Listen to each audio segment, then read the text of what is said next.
I'm Richard Whitman, the facilitator for Klamath Basin Task Force, and on behalf of Senator Wyden, Senator Merkley, Governor Kitzhaber, and Congressman Walden, welcome and thank you for your continuing work on this important effort. Mechanics a little bit first. You've got an agenda, and I'm going to go ahead and pass copies of that around now for those of you who didn't get to see that. We're going to start out with introductions and just a little bit of review of the process, and then we're going to take public testimony first today rather than at the end. And so when after we do introductions and we come to the public testimony part, I'm going to ask folks in the audience who are interested in providing some testimony to give a show of hands so we can know how many people want to speak and we make sure we can accommodate everybody. A reminder that this task force is working on 3 very specific issues that it was charged to work on by the 2 senators, Congressman Walden and the governor.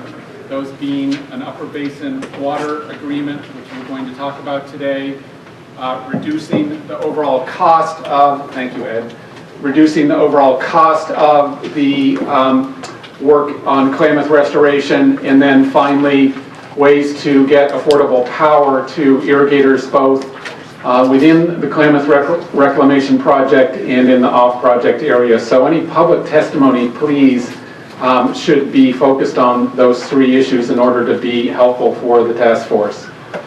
So let's go ahead and start introductions, and I'm going to go around to my right here, and Ed Sheets, facilitator. Wayne Kinney with Senator Wyden. Craig Tucker with the Karuk Tribe. Cleve Hillman, Karuk Tribe. Ryan Jackson, Vice Chair, Hoopa. Mike Orchid, Hoopa Valley Tribe. Glenn Spain with Pacific Coast Federation of Fishermen's Associations. Mike Jarrell, Sustainable Northwest. Becky Hyde, Upper Klamath Water Users. Matt Walter, Upper Klamath Water Users President. Tim Hemstreet, Pacificor.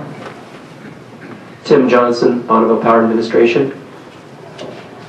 Phil Ward, Oregon Water Resources Department. Chip Dale, Oregon Department of Fish and Wildlife. Greg Addington, Klamath Water Users Association. Brian Johnson, Trout Unlimited. Richard Bruce Collins, American Rivers and California Trout. Amy Amrine, Senator Merkley's office. Roger Nicholson, Fort Klamath Critical Habitat Landowners. Garrett Roseberry, Sprague River Water Resource Foundation. Larry Nicholson, Fort Klamath Critical Habitat Landowner.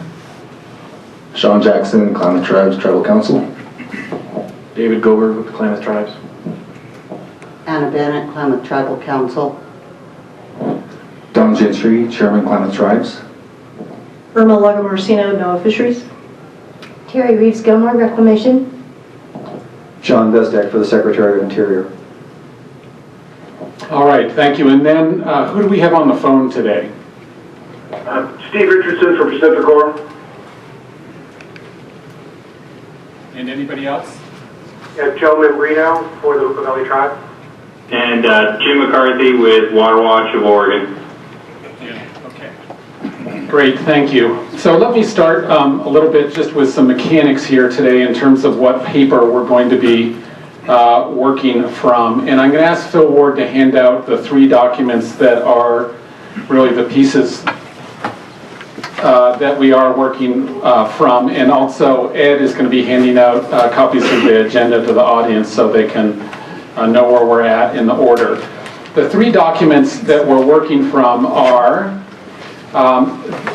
2 versions of the final review draft of the Klamath Basin Task Force report. One is a clean version that does not show any red line changes. It's 13 pages long.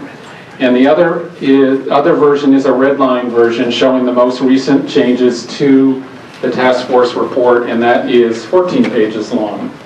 We're mainly going to work today through the clean version of the report, and the basic order of show today is we are going to walk through each of the portions of the task force report to make sure that everybody has a basic understanding of what's in there, and so that we can hear initial reaction from you all in terms of comments and concerns on the report.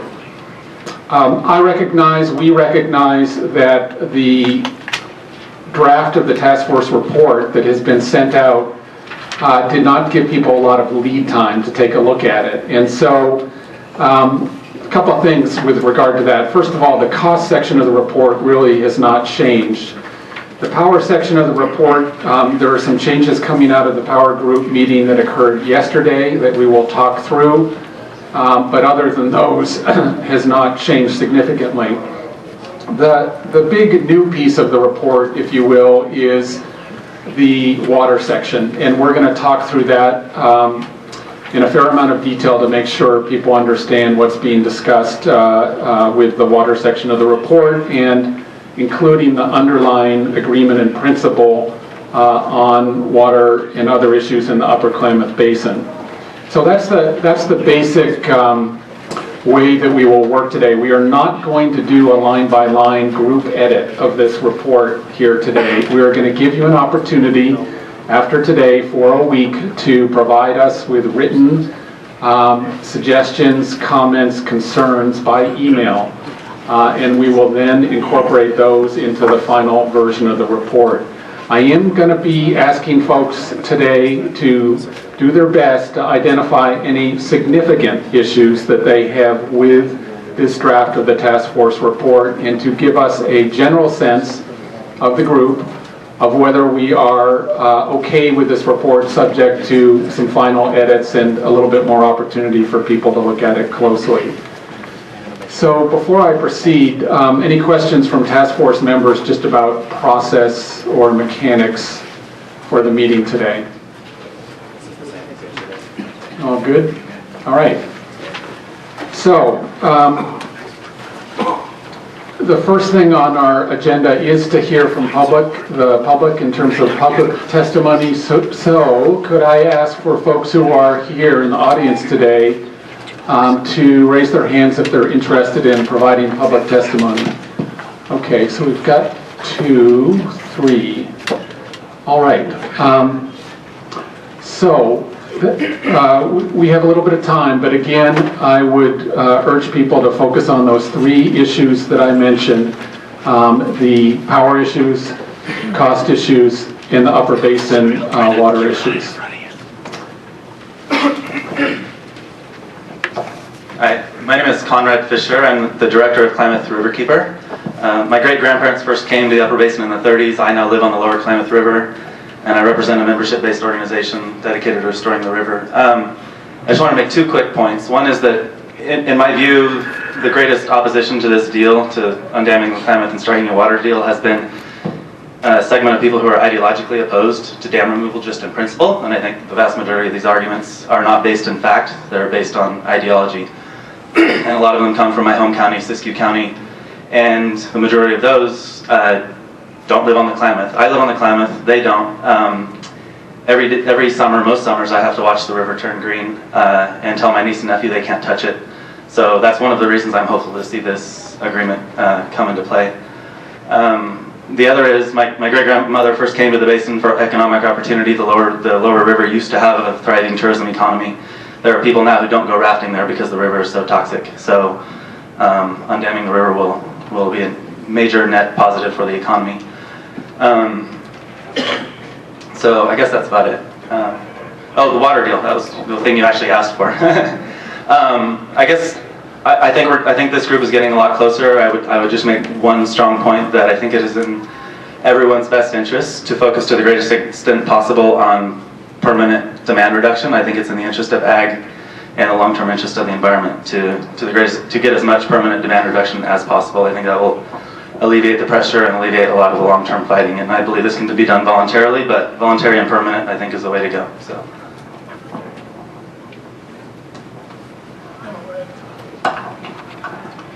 My name is Richard Marshall. I'm president of Siskiyou County Water Users. And I heard your comments earlier about limiting your testimony today to these issues concerning the upper basin, which is an issue that we at Siskiyou County Water Users certainly support extra water storage and that you resolve your problems at the upper end without removing the dams. And as you may know, all of you, the KBRA and the KHSA, which started in secrecy and kept the county of Siskiyou out of the negotiations, doesn't represent the county of Siskiyou in any way, shape, or form. We had a Measure G, which you're probably all mostly familiar with in our area, which supported some 80% of the people, voters, that the dam stay in place. So our concern revolves around the dam and not really the upper issue basin. So I'd just like to say that we would like to see the dam stay in place, and I've heard what my friend here has to say from Klamath River Keepers, but I would venture to say that if the dams are removed, the algae problem isn't going to get any better. In fact, it could be worse because you don't have the storage to flush the river in the late season. So with that, I think I'll just limit my comments to that and say I wish that this process would have been more open at all times to the people involved, other stakeholders, including the people of Siskiyou County. Thank you. Thank you. We had one more gentleman back here, I think.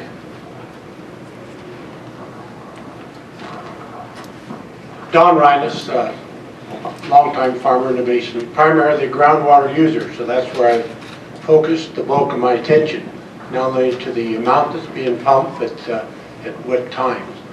I realize we have problems with the California side of the basin. Problems, I mean that I'm not sure how much control we have to the amount that they are going to be able to pump. But I was glad to hear the facilitator talk about the 3 points about everything we're talking about, one of them being affordable power. I tried to pay real close attention to that.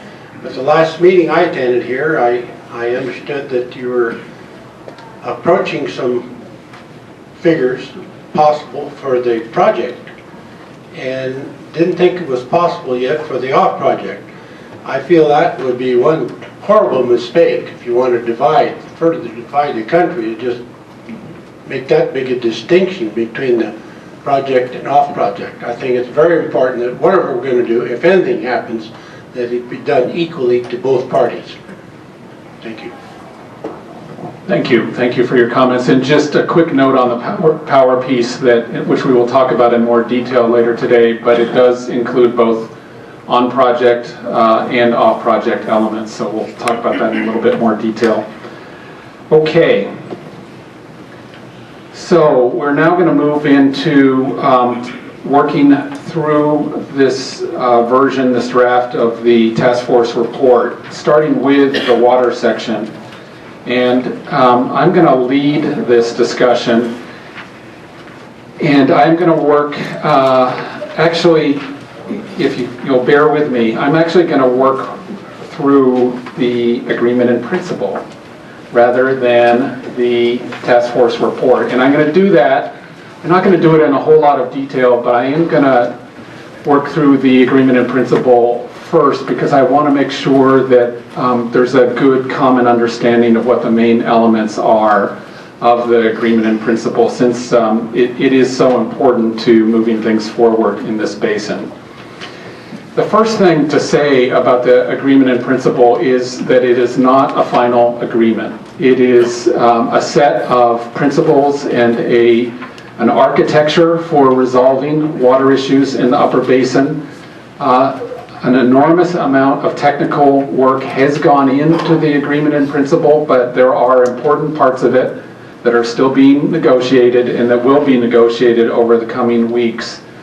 The purpose of coming out with this agreement in principle is really to let the rest of the basin know what we've been working on, including the agricultural community in the upper basin, the agricultural community in the project, other folks lower in the basin, Klamath tribal members, and others, so that we all can have a good sense of where this is headed and provide appropriate input to our representatives as they work on the final details of this.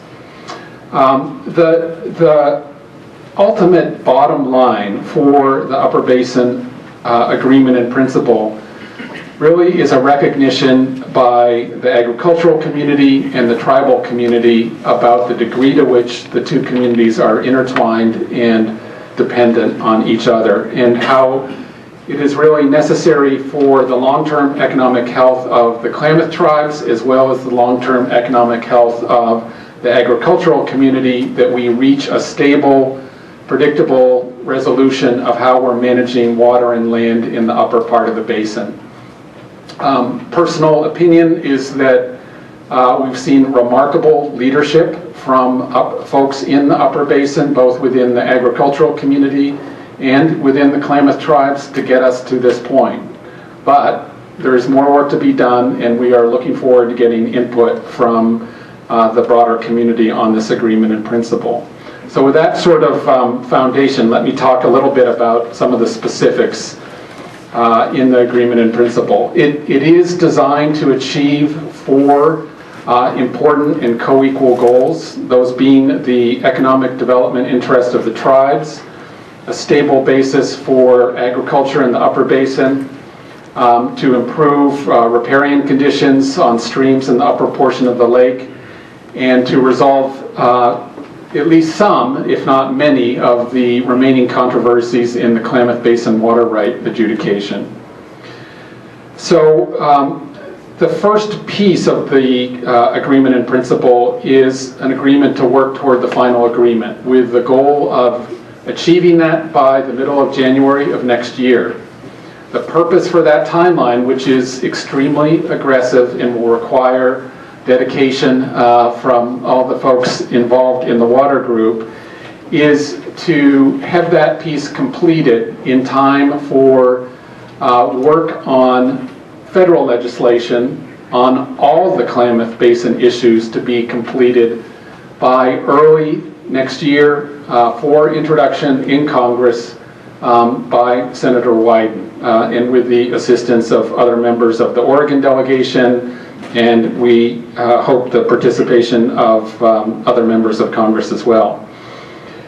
The other piece for the moment that is important in the agreement in principle is an agreement to hold off, if you will, in the Klamath Basin water adjudication for 90 days.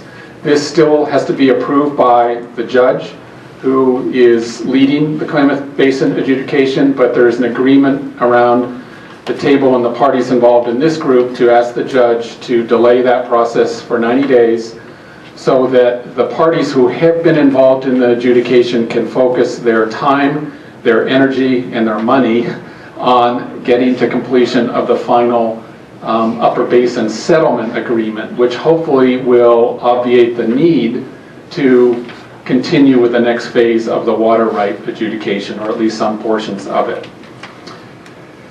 So those are sort of the 2 initial pieces of the agreement in principle that actually do have some binding effect and that the parties have committed to right now. The next element of the agreement is a number of pieces all directed at the long-term economic development and self-sufficiency of the Klamath tribes. There is an agreement to, in particular, support the acquisition of the Mazama Forest for the Klamath tribes, but also agreement to support other elements of an economic development program for the tribes as well.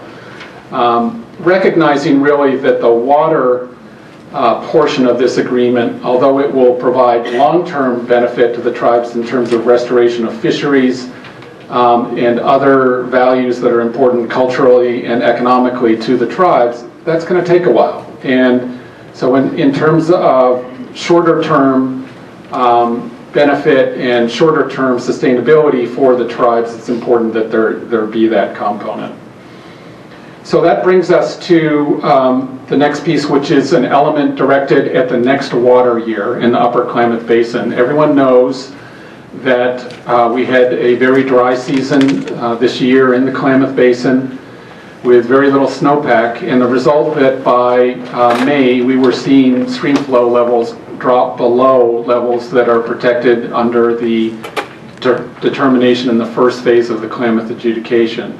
As a result, both the Klamath Project in the United States and the Klamath tribes all made a request to the state of Oregon to regulate water use in the upper basin to protect those senior water rights that they hold.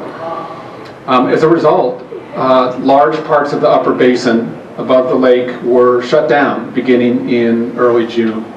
And with the result that there was significant economic hardship in the upper portion of the basin for the agricultural community, also tribal members. And I want to recognize that even for the Klamath Reclamation Project, there was significant curtailment in water use during this past year, in part minimized by existing agreements under KBRA. So all that is by way of saying that it's important to the parties around the table that there be some program in place for the next water year to deal with the potential for reoccurrence of what happened this year, so that we have a system in place that starts to transition the upper basin toward a permanent water deal and provides some limited relief in terms of water regulation for irrigators in the upper basin. The details of that are still being negotiated, but basically it is designed to provide incentives for people to start participating in the long-term water deal in return for some limitations on the extent to which water is likely to be regulated. So I've been talking a mile a minute here, and I'm going to just pause and see if there are any questions on the parts of the agreement that I've talked about so far. And I should have said at the beginning also, we have probably about 10 members of the water group sitting at the table here right now. So if any members of the water group want to add to anything that I've said regarding the agreement in principle, please feel free to do so. So inviting those comments now also. Questions? Okay. I will keep going then. All right. Obviously, there is a lot of work to do, both in terms of negotiating a final agreement, but also in terms of outreach to members of our communities in the upper basin. The Klamath Tribes has already scheduled a series of outreach meetings for tribal members around the state. The agricultural community is working on plans also to communicate with upper basin irrigators. And there is going to need to be significant outreach to community members over the course of the next 3 or 4 weeks. In detail, more detail about that particular on the agricultural side will be forthcoming. At the end of the day, though, one thing I want to make clear is for upper basin agricultural community members, your participation in this deal that is being negotiated is going to be voluntary. You are going to have to make an individual decision as a landowner, as a water right holder, whether this makes sense for you. I think members of the negotiating team feel that what they are negotiating will make sense for the overwhelming majority of people in the upper basin, but that element, that principle of individual choice, of willing participation, is a very important part of how this is being designed right now. Similarly, for the Klamath Tribes, I believe the intent is for the tribes to seek ratification of a final agreement by tribal members before coming to a final agreement. And so, again, there will be opportunity for input and choice on the part of all the communities in the upper basin. Okay. Now let me talk about the meat of the water program. And in terms of the substantive parts of this upper basin agreement, in addition to the economic development component, the water use component and the restoration component are two of the other main substantive pieces. So piece number one for the foundation of the water program is a set of what I would call performance standards that will have to be met in order for this deal to work. And performance standard number one is an increase in inflow into Upper Klamath Lake of 30,000 acre-feet on an average annual basis. Or to put that another way, a reduction in the consumptive use of water in the Upper Basin by 30,000 acre-feet on an annual average basis. That increase in flow into the lake is the architecture of what's being put together would allocate that between particular streams in the Upper Basin so that some portion of that volume of water would come from each of the main tributaries in the Upper Basin. Those amounts are being set both recognizing the importance of those streams for fisheries and fisheries restoration, but also recognizing functionally their particular roles of those areas in the agricultural economy. So there's a lot of balancing and negotiation back and forth on exactly how to allocate that performance standard. The allocation to the streams are called specified in-stream flows. You'll be hearing that term a lot. And those are flows that are not a fixed amount. They vary actually with the water conditions, so that in drier years they'll typically be lower, in wetter years they'll be somewhat higher, but all calculated together to achieve an increase of 30,000 acre-feet into the lake. So what does this mean on the ground in terms of what will people have to do to achieve this? Well, first and foremost, a program to purchase from willing sellers water rights and retire those water rights so that the water stays in stream. This is a willing seller voluntary program with funding from the federal and perhaps to some extent the state government to acquire those water rights. It also will include other measures that are assured to provide permanent results. So that could include efficiency measures, it could include management measures between water users, it could conceivably include some storage measures. Those are probably the main things that could be included. All of these things cost money. And so the funding for this is a key part. Most of that funding is proposed to come from the federal government, and so this is part of why the big legislative package for the Klamath is so important for the Upper Basin as well as for the other aspects of restoration in the Klamath Basin. The Upper Basin Water Group will continue working on this final agreement. The intent is to bring in representatives on a table on a limited basis for some discussion between Upper Basin irrigators and the project, Klamath Project irrigators, to talk about the interplay between the project's water rights and individual irrigators' water rights in the Upper Basin. So that's one discussion that will be occurring. A similar discussion will be occurring with water right holders who hold water rights to 4 Mile Lake Reservoir, which sits on the divide between the Klamath and the Rogue. And so because those water rights have some interplay with the lake and potentials for regulation, there needs to be some addressing of those water rights at the table in these final negotiations. One of the major issues at the table on water has been groundwater, and I'm not going to go into a whole lot of detail. I know this is an important topic for many irrigators in the upper part of the basin, is the extent to which groundwater regulation is subject to regulation by the state under the prior appropriation doctrine. A lot of work has been done on that. We've put together some good presentations, and I think we'll be looking for opportunities to provide some more of that information to the Upper Basin community over the next few weeks so that Upper Basin irrigators who rely on groundwater understand where they sit in this whole program. Okay.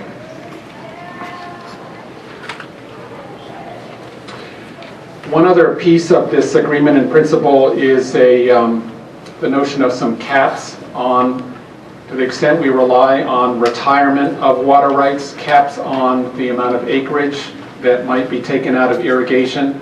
This is important to the agricultural community in terms of assuring the long-term economic functionality of different parts of the farming and ranching operations in the Upper Basin. If we go too far in retiring water rights, we start to undermine some of the agricultural infrastructure in the Upper Basin. So it is likely, the parties certainly are discussing caps on amount of retirement with that in mind, while still providing the assurances to the tribes that those performance standards in terms of in-stream flows and water into the lake are met. Okay, so those are really the main elements of the water program. And I'm going to pause here again to see if there are any questions about that. Richard? Yeah, Can you, Greg. and maybe just, I don't want you to have to repeat everything, but just the differences between the interim program and the long-term program. Okay, I'm going to repeat the question.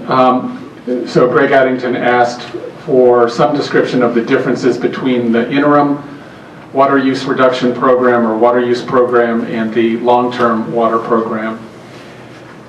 The basic difference is that it stems from a recognition that if this is all going to revolve around voluntary, willing participation by Upper Basin farmers and ranchers, it's going to take a while to get people signed up for some form of water use reduction or participation in the next part of the program that I'm going to talk about, the riparian restoration. The current expectation is that it's going to take 3 to maybe 5 years to get there, to get to the levels of participation that we believe we need to get to make this all pencil in the long term. And so the question is, what happens in the meantime? Do we revert to what we saw this year in terms of regulation of all irrigation uses in the Upper Basin potentially, or can we create an interim program that starts to provide some higher levels of predictability for irrigation users, particularly those who are, or areas that are signing on to the program? So basically, it is a program designed, the interim program is designed to ramp up toward the permanent program, providing higher and higher levels of predictability as we get closer to the levels of participation that are being sought. That's the basic concept of the interim program. There may be, still for discussion, but there may be some interim leasing. This also relates back to interim shorter-term economic development pieces for the Klamath tribes in terms of more immediate benefit for the Klamath tribes as well. Does that do it? Okay. Other questions? Okay. So the next piece is the riparian management and restoration program. Here, the basic objective of the Klamath tribes and others in the Upper Basin is to restore riparian conditions along key reaches of streams in the Upper Basin. And the focus here is on reaches that are where you have adjoining lands that are currently irrigated and that are in agricultural use. Yeah, correct. Go ahead. Can somebody give me a little bit more information on 6.4? Okay, Craig Tucker is asking for a little more information on 6.4 in the agreement in principle, and that subsection is the subsection that I mentioned that mentions 4 Mile Lake Creek and 4 Mile Lake. So right now, 4 Mile Lake Reservoir is part of the Bureau of Reclamation's Rogue project. The water is stored in that lake for use by districts in the Rogue Valley, primarily for irrigation during the summer period. At the same time, that lake originally, before the outlet of it was altered, discharged into Upper Klamath Lake. But it was altered by the Bureau so that it now discharges into the Rogue. Under Oregon law, it is part of the Klamath Basin adjudication, and the water rights that are held by the Bureau of Reclamation for storage and the districts in the Rogue Valley are subject to call for regulation if in the event of water shortages in the Klamath Basin. So one way or another, we've got to figure out what to do about that. I don't know exactly what the resolution will be. There are water needs on the Rogue side, just like there are on the Klamath side. There are fisheries issues on the Rogue side, just like there are on the Klamath side. But we have to sit down and see what we can do to sort this out in a way that makes the most sense for everyone.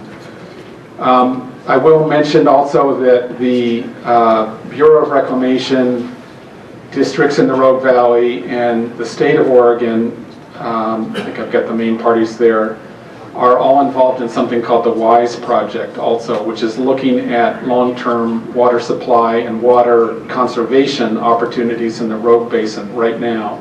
A major undertaking, and the thinking is that we can integrate some of this discussion with that effort. Okay, any other questions? This is Jim McCarthy. I wonder if I could ask a question about 6.2.1. 30,000 acre feet of average annual basis. So that's the 12 months of the year, or we're not talking about the irrigation season. It's the full year here for the 30,000 acre feet total. Jim, can I ask you to? Okay, I'm sorry. I was looking for 6.21, but I've caught up with you now. 6.2.1. Yes, on page 3. So the reference to average annual basis refers to a couple of things here. Looking back, we've got to create a baseline to compare to. And so the basic concept here is to look at what inflow into the lake has been over a range of years in the past, and to create a baseline across a series of hydrologic conditions based on that, looking at it on an average annual basis. And then to look forward to what levels of water use reduction, and yes, it will be primarily and almost entirely reduction in irrigation use, because that is the main use of the water in the upper basin, on an average annual basis that creates that delta of 30,000 acre feet. Does that help? Yeah, I guess I could talk to maybe some folks at Water Resources Board. I was just wondering how much is inside the normal irrigation season year, and how much is in. I don't know how much winter irrigation is going on up there, but I won't take up any more time. We'll just have that technical question answered by maybe some folks in the Water Resources. Thank you. Yes. Okay, Jim. All right. In the restoration program, which begins on page 8, section 7, again, the objective here, the performance standard, is level of participation, significant participation by landowners along portions of streams above Upper Klamath Lake that are currently being irrigated to improve the riparian conditions along those streams. And the first thing I want to say is just recognize that there's been a lot of work already on riparian restoration. In this, I think there's a good foundation to build on because of that. What is meant by restoration is going to depend on the specifics of the particular property. In some cases, it will simply mean much more careful management of grazing in riparian areas along streams, probably including some fencing, although not necessarily permanent fencing, perhaps things like flash grazing. In other areas where we have problems in terms of channel configuration or vegetation, it may include more active upfront investments in reconfiguring stream channels and actively restoring riparian vegetation. The important point here is that the current concept is, to the extent that upfront investments, if you will, are required to carry out that restoration, the primary cost of that will be borne by the government. Or let's just say not borne by the landowner. It might come from other sources. To the extent that there are ongoing costs, particularly management costs of fencing or just increased cost of managing herds, those costs are expected to be borne by the landowners. So each landowner will be asked to participate in an agreement for management and restoration of those riparian areas. Those agreements will be permanent agreements that will be recorded in the deed records and will obligate the landowner to continue participating in that riparian management program on a permanent basis. That's part of the deal here, if you will, of permanent relief on, to some degree, on the water side in return for permanent changes in riparian conditions in the upper basin. So what types of actions those might be? I've talked about some of them: fencing, dealing with return flows, some realignment, fish screening. Again, those more capital upfront costs would be borne primarily not by the landowners. Those are the basic elements. I sort of skimmed over the sufficient participation part of that. The objective here is to get to something like 75 to 80% participation by landowners along those key reaches. So again, this needs to be designed in a way that creates the right incentives for landowners to sign up to such agreements. And part of that is provision of funding for the work. Part of that is the relief to some degree from lack of certainty about water availability. Last thing I'll just say, and this really transitions to the next section, is how does all this happen? The water group is, there's going to need to be an entity of some form that works with landowners to enter into these agreements, and also works with the tribes and federal agencies on the specifics of what actions, if you will, are in each agreement. And so discussions are ongoing about what sort of entity makes the most sense. There may well be more than one type of, or one entity in the upper basin that's responsible for administering this. But that's part of the discussions that are going on at the water table right now. Okay, so questions? All right, other things that are included in the agreement in principle, the concept of improving access for the Klamath tribes to areas for exercise of treaty rights related particularly to fishing, gathering, and hunting.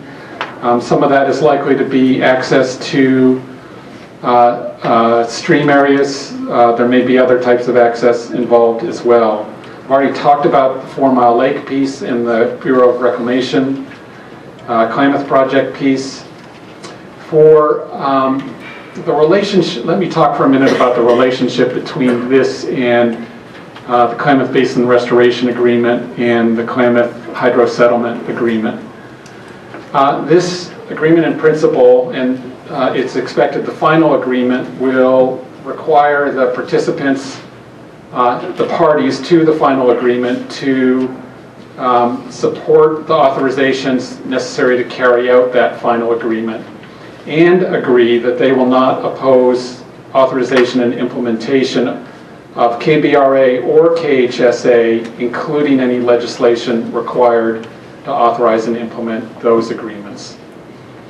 This was very carefully negotiated in the table on the agreement in principle. It is intended to be consistent with KBRA and KHSA. A fundamental point really is that this water agreement is in parallel with KBRA. It's not the same as KBRA, but it is consistent with KBRA. It is, if you will, the last missing piece of agreements necessary to get to a comprehensive resolution of issues in the Klamath Basin, or at least most of them. So that's the relationship with KBRA and KHSA, and I know this is an issue of some importance to people, so let me pause there and see if there are questions on that point. Okay. The last sections, I'm almost done working through this. The last sections are phased implementation. I already talked about the phasing of implementation really in response to Greg Addington's question. This is expected to ramp up over a 3 to 5 year period. It is very much like KBRA, expected to have a series of contingencies in the final agreement that have to be met even after the final agreement is signed in order for the agreement to become permanent. And those would include passage of federal legislation necessary to implement the Upper Basin Water Agreement, but also KBRA and KHSA. As well as ongoing appropriation of funds necessary to carry out all the pieces of this program. Okay. That is the basics of this Upper Basin agreement in principle. There are, I'll note, some maps and exhibits at the end of this, Exhibit A, B, and C. Excuse me? Let me come back. I've got a question about 11, so let me come back to it.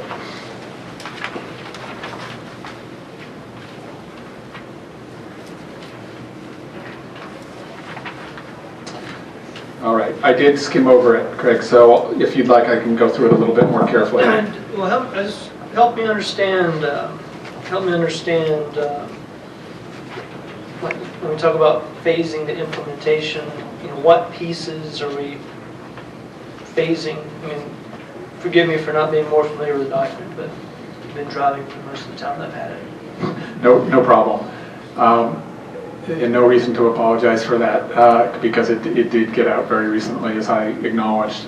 So the primary pieces of phasing for the water use program and for the restoration program, the concept at this point is that we would begin, we being everybody, would begin to work with landowners on a voluntary willing seller basis to lease, probably with options to purchase water rights for the upcoming water year. The option part of this is that the option to actually acquire water rights wouldn't kick in unless all of the pieces come together here. So if this all doesn't come together, it would simply be a lease of water rights to have that water stay in stream for the next year or perhaps a period of years. So that's the water piece, and the idea is to start building that reduction in water use toward that 30,000 acre-foot quantity.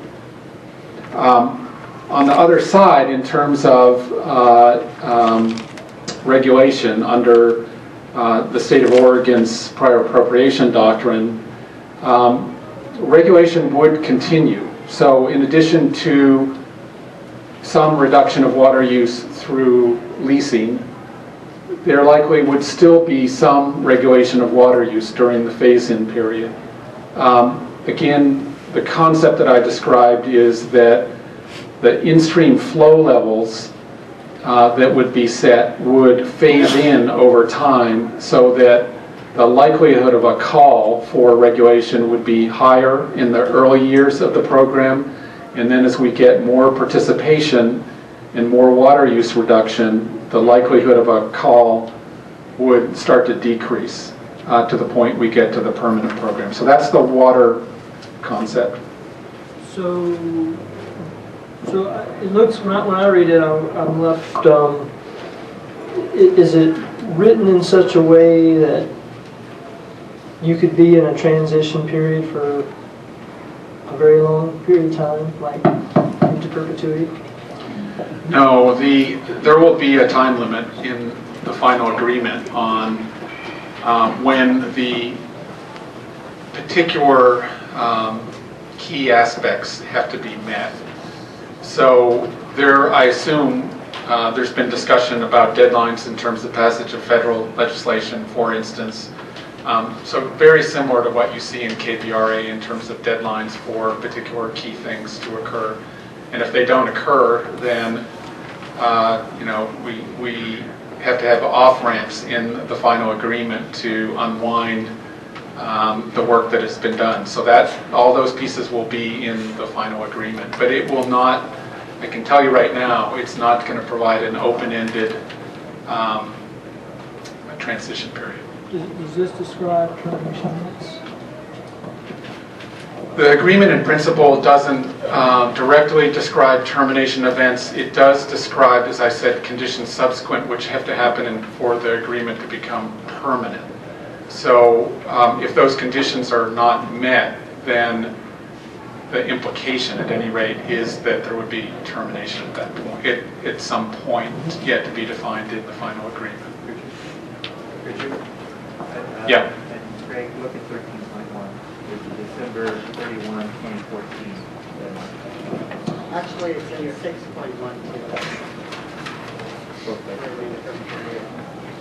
Well, that's for a final agreement. I mean, For the increase flowing from that. Yeah. So Glenn, you were referring to which section? 13.1. AIC, this agreement. Yeah. Does not convert to the final agreement. The final agreement will be retroactive. Right. So Craig, I'm not sure if you were referring to the agreement in principle or the eventual final agreement, but the agreement in principle itself, the piece of paper that we currently have, goes away at the end of next calendar year if we don't have a final agreement. I was thinking more of the final agreement. That's what I thought. Other questions, comments? Okay, am I doing okay, water group members? Okay, all right.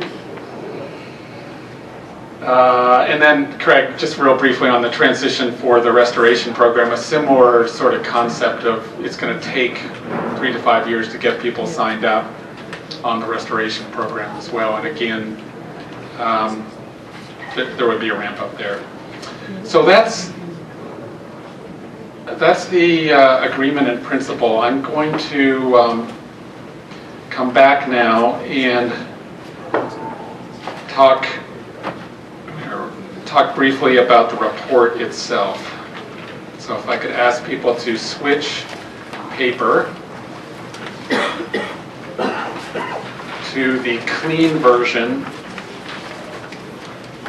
of the final review draft dated December 3rd.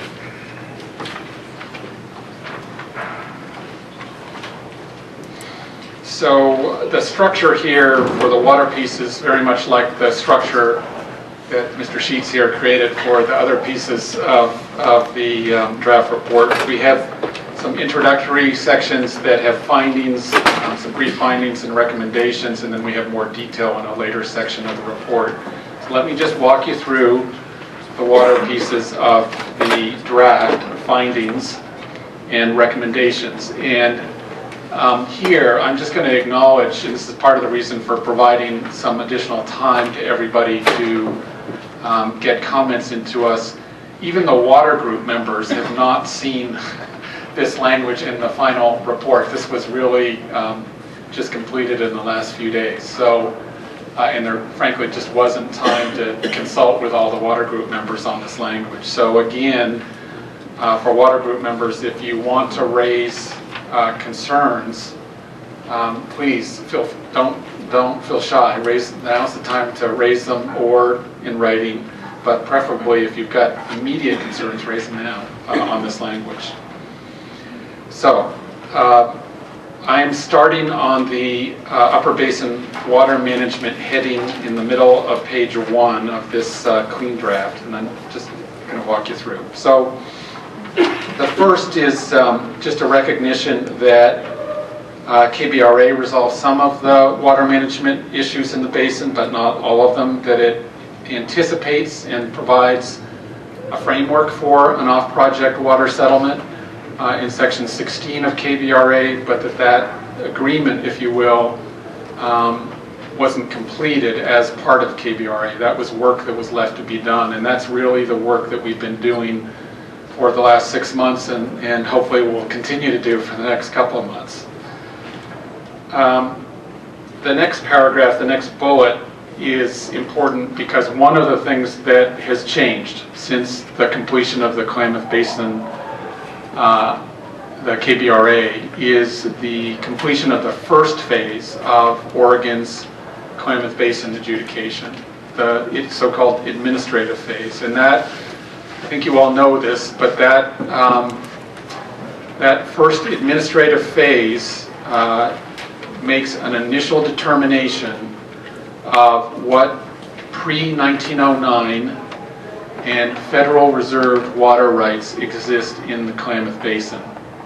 Prior to that determination in the adjudication, the state could not legally regulate other water uses to protect those pre-1909 water rights or Federal Reserve water rights. So this includes not just Klamath tribes, it also includes many of the Klamath project rights and other rights in the basin that are pre-1909. So this is a massive undertaking. I won't go through all the ups and downs to the U.S. Supreme Court, but it is a major accomplishment for the state to have completed this. And it means, most importantly, that the state now not only can, but is legally required to regulate in favor of senior water rights, just like we do everywhere else in the state of Oregon, and just like every other state in the West does under the prior appropriation doctrine. These are property rights that have been determined in the adjudication that we are required to protect. So the completion of the adjudication is a major change in the status from KBRA, and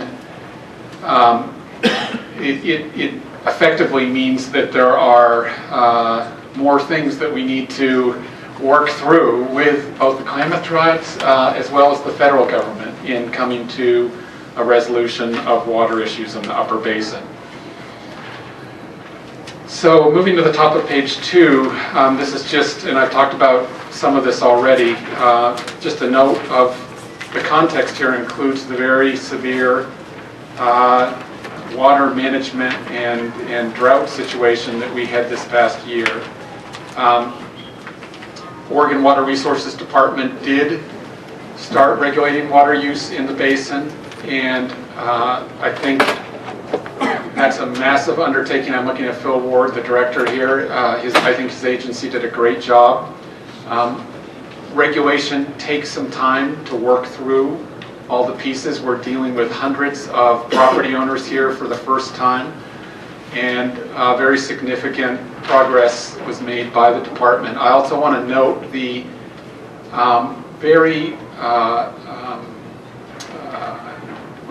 the notable level of cooperation and responsiveness from the agricultural community in the Upper Basin.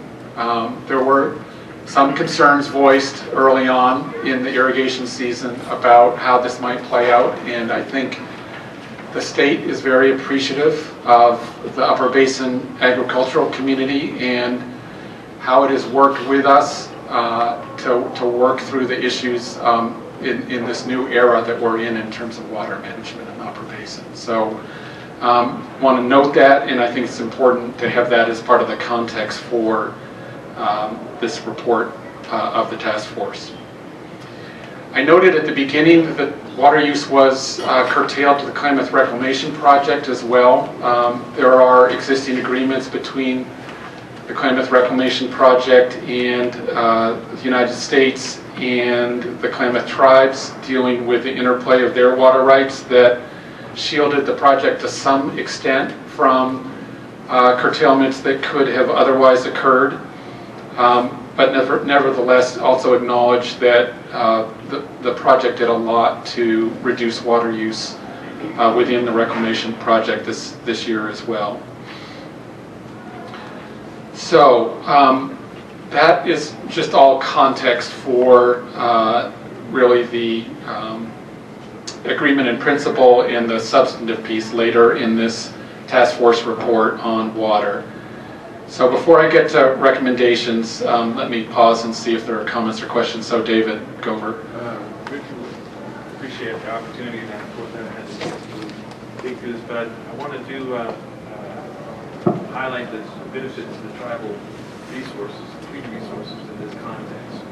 That's the basis of that call was to provide those treaty resources. Highlight those points for the agricultural community, and I think we should also do it for the tribal community. So you're talking specifically about the basically the aspects of the in-stream rights that were benefited by that increased water. Right, the increased in-stream flows for the protection of the tribe's treaty resources. Yeah. To note that in this context as well. Okay. And on that last paragraph, this might be more of a minor edit, but when you talk about contains a detailed framework, I might suggest contemplates a proposed framework.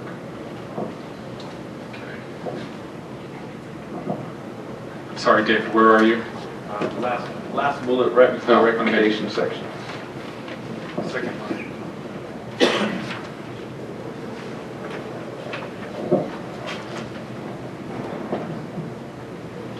Okay. Other questions or comments on this section? Yeah. You're just going down, kind of paraphrasing some of the sections? Yeah, I am, and again, I'm not really looking for line-by-line edits here, but I'm looking for, although the language is appreciated, I'm looking for general comments, concerns, suggestions. Okay. Well, under the second bullet there, I know we've pressed a couple of times, and there's requested presentations indicating the stress system that we saw, and also the need for additional water outside of the main stem of Klamath. And so that sort of paints the picture up here, but it doesn't necessarily reflect what was going on in the lower part of the river. Perhaps some language could be put into that second bullet under the top half. Okay, good suggestion. Okay, let me turn to the recommendations then in the second part of page 2. So these recommendations are fairly general, and obviously there's work to be done with folks working on drafting federal legislation on exactly what authorities are needed. But general recommendation that the legislation include authorization needed to implement all elements of the water use program and the riparian restoration and management program described in the AIP. And including, and I probably should say, but not limited to, the funding and authorization for the interim program that I talked about a minute ago, interim water use program, and authorization for appropriate federal agencies to participate in the water agreement. We've left that purposely general because there's still some discussion going on about what the right design is in terms of federal participation in all aspects of this, so just noting that. And then finally, and I'll come back to your question in a sec, Greg, just also, this is, the legislation will fundamentally be or include a tribal water right settlement, or actually tribal water right settlements. And so just the note that that needs to be part of the legislation as well. Greg. Richard, I just, on the first sub-bullet there, the funding and authorization for the interim water use program, So is that what, can you tell me what that is or where that comes from? Is that part of the Appendix C2 budget of the agreement? So Greg's question, you had a mic, so I think everyone could hear. I think you may be asking, is there new money contemplated here for the water use program? And the direct answer to that is no. This program, the water use program in particular, is being designed to fit within the existing KBRA budget. So more specifically, and I'm being specific to the water use program here. More specifically, that would include some immediate funding for this next year for acquisition of water rights to reduce consumptive use of water in the upper part of the basin. And we are fairly far along in discussions with both federal and state agencies to acquire or identify that funding for that to begin. So again, as I tried to stress when I went through that part of the program, we want to do what we can to avoid a repeat of this last year in terms of water management in the upper part of the basin, recognizing that there still will be likely some regulation of water. It's like phase one. Does that answer your question? Well, yeah, I mean, you're looking for that money today, or you're waiting for authorization and appropriation of that money? I'll answer this. John may want to correct me or embellish, but we are looking for money now to fund the program for the next year, and we're talking again with both federal and state agencies about that funding, even in advance of legislation on Klamath. John, do you want to add anything? No, I think the key point is looking for existing funding in advance of legislation, so that if the legislative process doesn't move quickly enough, that we still have an ability to provide certain benefits this coming water year. Craig, you had a question?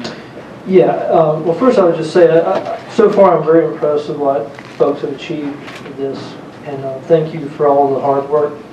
And I would just comment that, you know, the way this agreement works out will have a lot of effect on water volumes and water quality and fish health in the lower basin.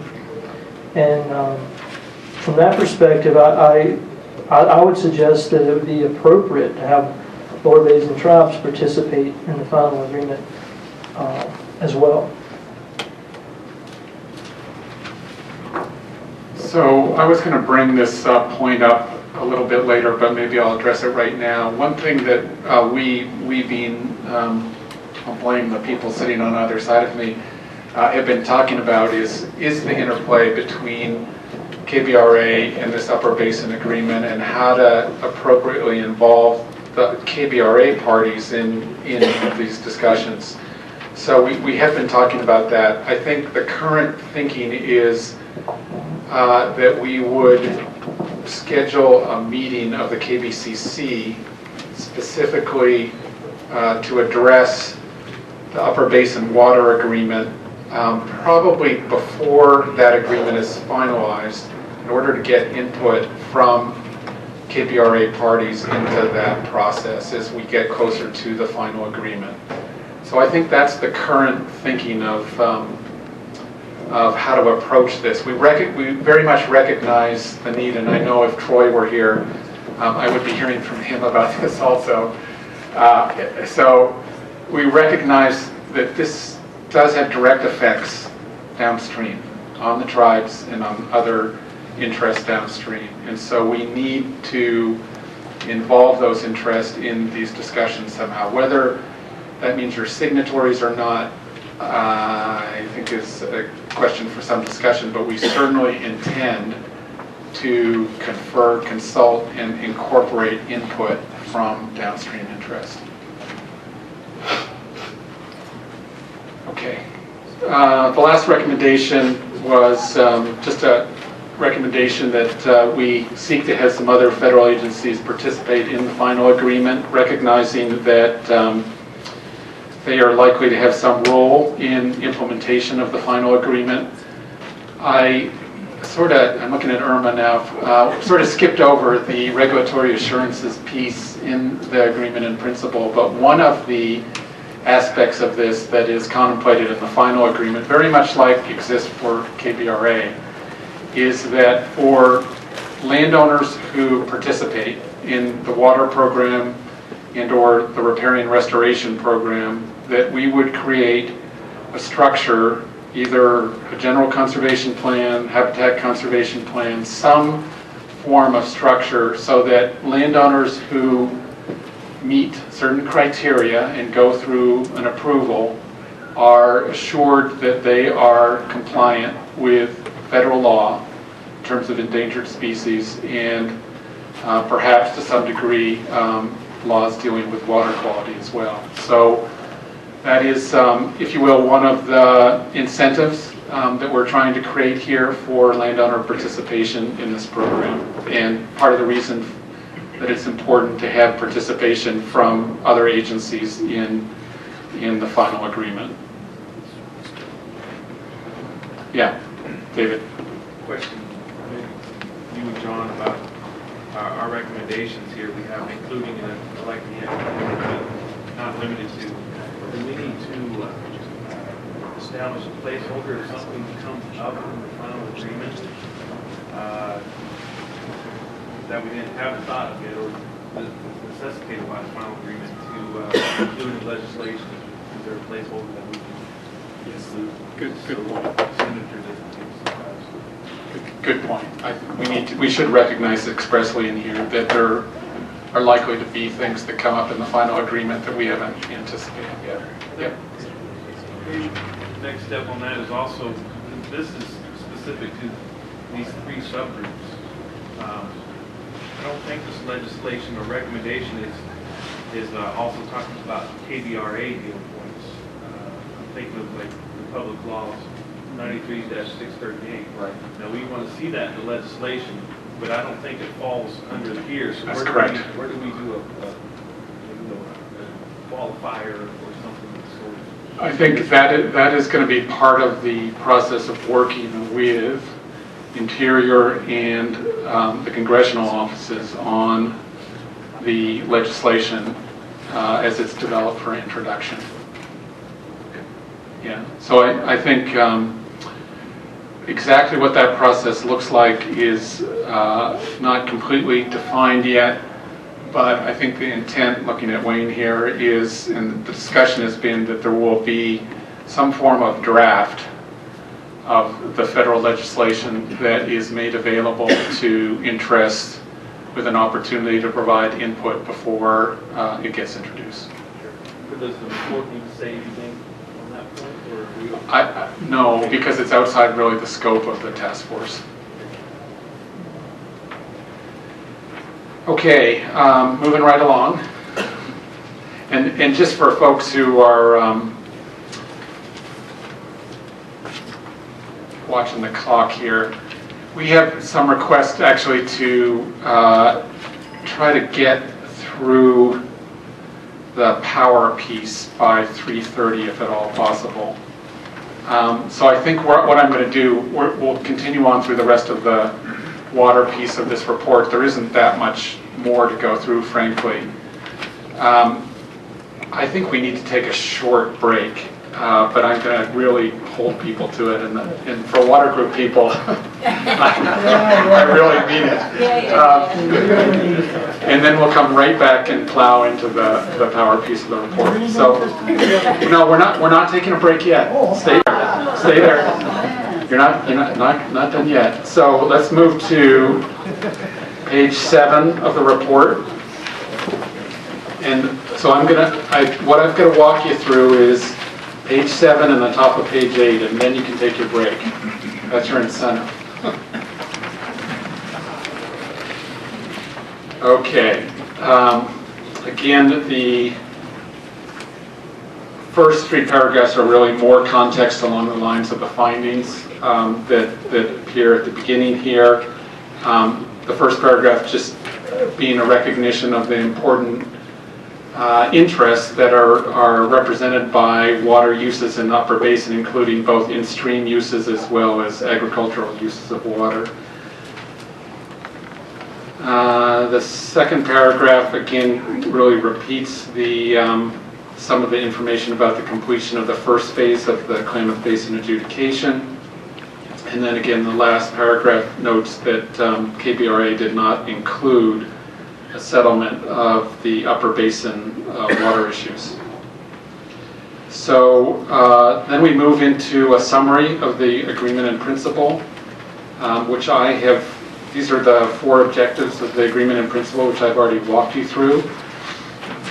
And then the 3 main elements, I'm going fast here, largely because I think we've already been through this, but the 3 main elements of the AIP being the water use program, the riparian restoration and management program, and an economic development component. And then the last paragraph is just talking about process and the need for additional community input. So comments, questions at this point? In particular, again, any big red flags for people on the water piece here? Yeah. Are you going to, when you jump to page 7, are you going to cover anything from that? The other, left off on Page 2, and then jump to 7. Is there? We're going to come back and talk about the other section. Okay. Yeah, we are. So that'll be, yeah, just jumping ahead to that. Yeah, we're doing it topically rather than page by page. So I'm doing the water pieces first, then I'm going to do the power pieces, and then I'm going to do, we're not necessarily we are going to do the power pieces and then the cost piece. I don't think you explained the structure of the report, the background is the back, and that's what you jump to, and then detailed background, and then right. So that's, I think that's something. So again, the structure of the report is to put some, at the beginning for each of the 3 issues, to have findings and recommendations right up front so that people who tend to read the beginnings of reports can just see those right up front. And then to have some of the more detailed background and context to be at the end of the report. So that's why you've got the structure that you do. Okay, we're at 2:30. Let's take a 10-minute break, and I think that will give us, so we'll start again at just a little after 2:40, and that should give us time to get through the power piece by 3:30. Thank you.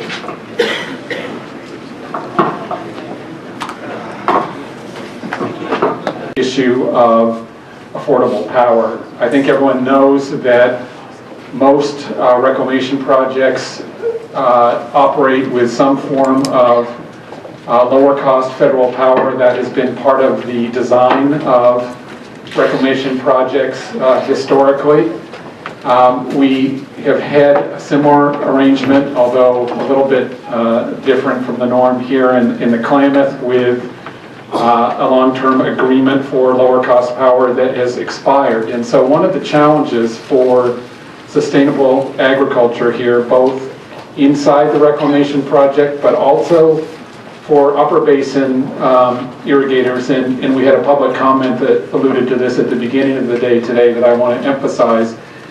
Lower cost power is important both on the project and off the project, and part of the ask for the task force was to look at solutions both within the project and off project. So we're going to talk about that now in talking through this part of the report in terms of where we're at in that effort.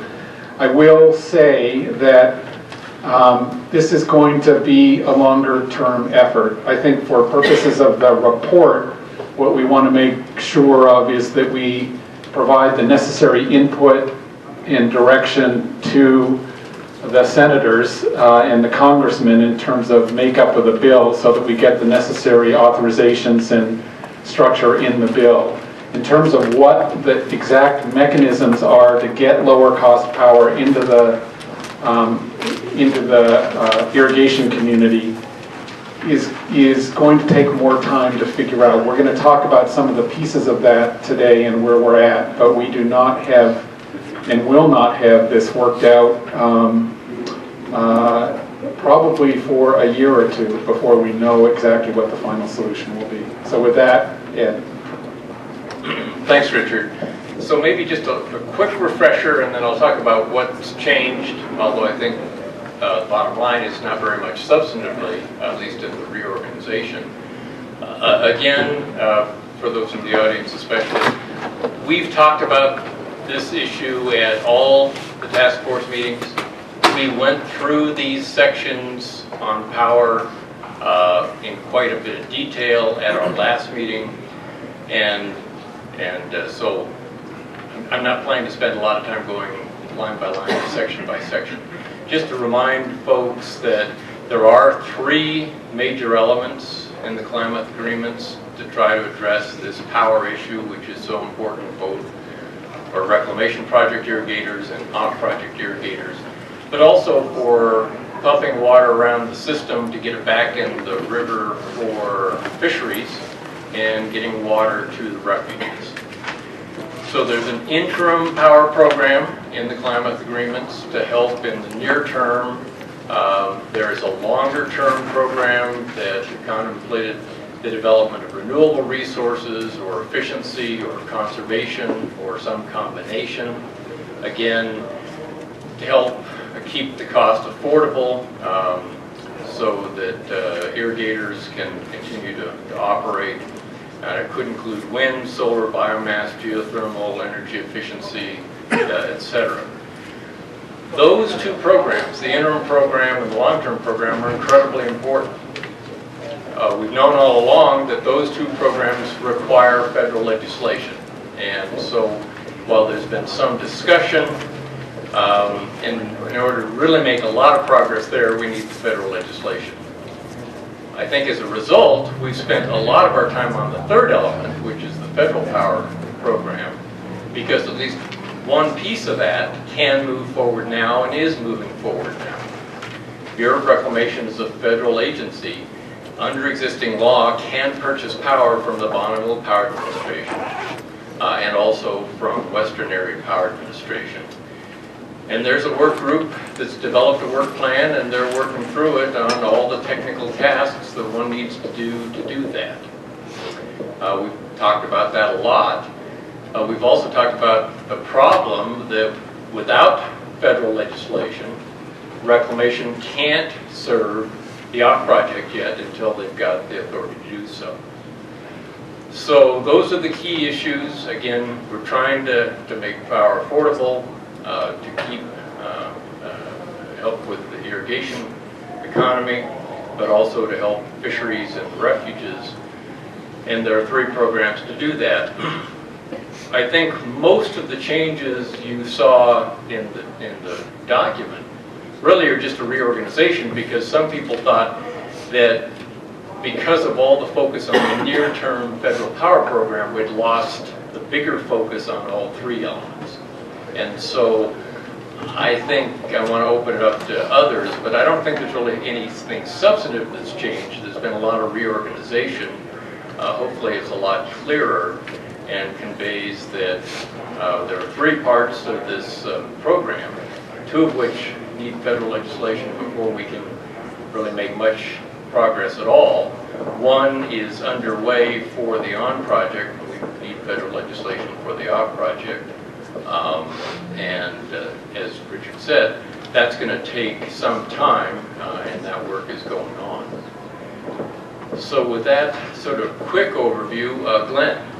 Yeah, would you go into a little bit more detail on the July 1, 2014 deadline for the Tier 1 power and why that compelling deadline? Well, I will, but we're then back into the why we're focusing all of our attention on the federal power program. But maybe better yet, we've got Tim Johnson here, who's graciously come down here and agreed to stay with a flight underway. So I'm going to bring him a There was a microphone. very elegant explanation last task force meeting, which completely escaped me after I left. It's crystal clear once you've heard it 15 times. So Bill, I'll be brief. Okay. So the July date that you asked your question on is to get that information, if it's going to be load that goes to the Bureau to be served, that goes into a rate case that we have to establish the Tier 1 rate for the cost of the power. And that's where our next rate case begins, or actually it's really a pens up on our studies. And that becomes the input for setting the cost. Okay. And if we miss that deadline, that puts it in our... Into the subsequent rate case, which will be about another 18 months after that one. Okay. So there's a need to get this legislation moving in other ways. Right, for the earliest date. That's right. Other questions for me? Richard, let me hand it back to you then, because we've had some recent discussions that I want to make sure you cover. So the first thing we had a good meeting of the power group yesterday, and the first thing I want to say is just a process point. I indicated when we were going through the water part of the program that the water group will continue to function as the primary lead entity, if you will, in completing the final agreement. Similarly, the power group that has been working will continue to function as a coordinating body to try to move the various elements of the power program forward. So just that process point to understand that that mechanism for continuing progress will exist.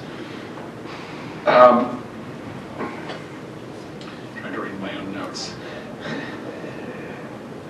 So other things to emphasize here. The Bureau of Reclamation is undertaking a contract to do really a comprehensive review of what the least cost means of providing affordable power to irrigators, both on and off project are. And those include all the elements that Ed just talked about. So federal power, renewable, interim power program, also conservation and efficiency. So all those things are going to be looked at and an analysis done of what's the least cost method, or more likely combination of methods to get lower cost power to irrigators. It talked about some of the alluded to some of the limitations on the federal power piece, and that is where most of the attention has gone so far. I think the main substantive changes in this portion of the report really have to do with emphasis and providing a little bit more information about the federal power piece.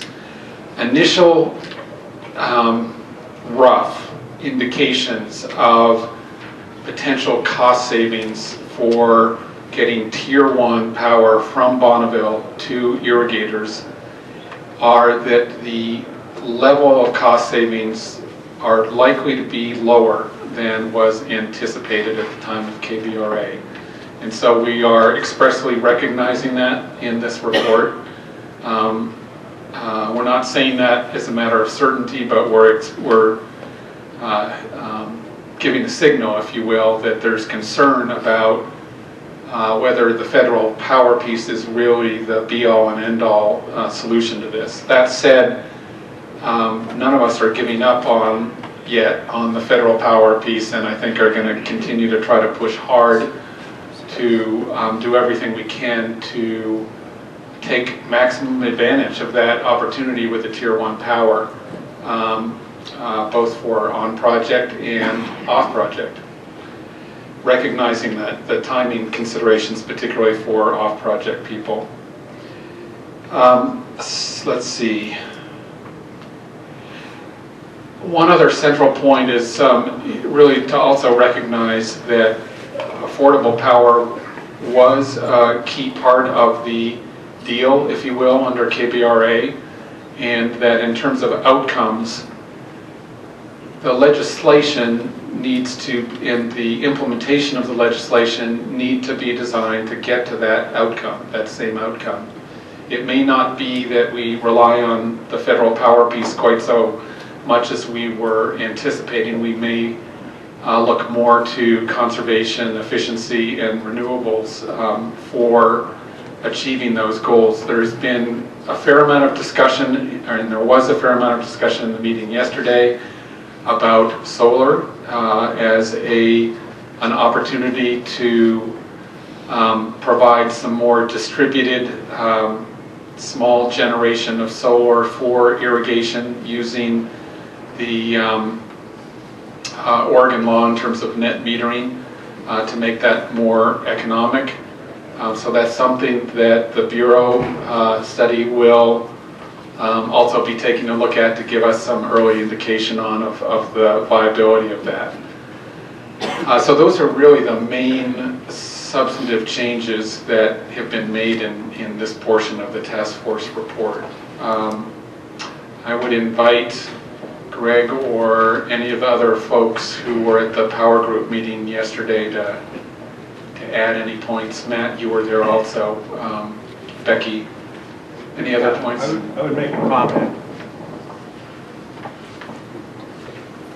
I probably could talk loud enough, but one of my comments or concerns is that, so we're all sitting around this table and we're all trying to make like water agreements and stuff that are permanent and like forever. And I don't foresee us coming back in 10 or 15 years. So that's one of my concerns about this power thing, and things that we're looking at, such as net metering and alternatives and stuff like that. What's the longevity of these issues? I guess one of the concepts of BPA power was that it has a long-term consequence that we might have a stable power rate. So, and if we start going off on other, quick fix kind of things, where are we in 15 years from now? So that's one of my big concerns with things that we're looking at, because we won't have another shot at addressing this. So I think that's, at least under my concept, is one of the reasons for the BPA power, to have a locked-in rate that's going to stay, at least gradually increase or stable for a long period of time. And if we look at a renewable portfolio, I know nobody has a crystal ball, but what is that going to look like in 15 or 20 years? Is that still going to be in existence? So. Greg, did you want to? Well,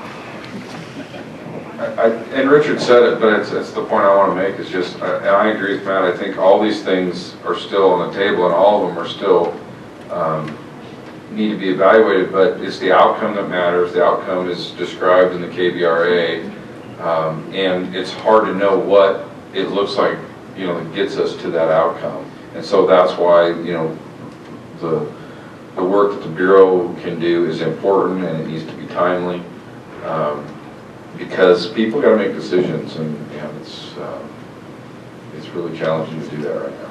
So the outcome matters a lot.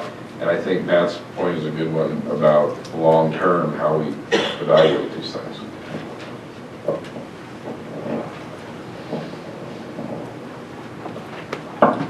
Any other comments, questions? Yeah, Mike? A question at the top of page 10. It says, Reclamation is pursuing whether Bonneville will accept projected off-project loans. Is there an expectation when we would know whether off-project loads could be included in that high water mark? This has been in a couple of drafts. I'm just curious if there's any sort of expectation when that would be known. Well, I think part of what is implied, at least in that statement, is the fact that we need federal legislation that actually authorizes the Bureau to purchase Bonneville Power for that purpose. And Ed, do you have other? Legislation's the barrier? Well, I think legislation is the barrier, and I don't want to speak for Bonneville, but if legislation is just about to pass, that gives us maybe one set of options if it hasn't quite passed by the time we get to certain deadlines. If there's no progress at all, that's a different scenario. So there's a legal barrier. Well, there's a legal barrier right now for reclamation purchasing for off project. Tim, do you want to add anything? It's not a Bonneville Authority issue, it's a Bureau of Authority issue. And it's whether they have the, well, go ahead, John. So as I understand this, so Bonneville has to determine what is the total load they have to serve. And if we were to provide them an amount that inflates what we have authority to serve, then that creates problems for them in terms of how they manage their system.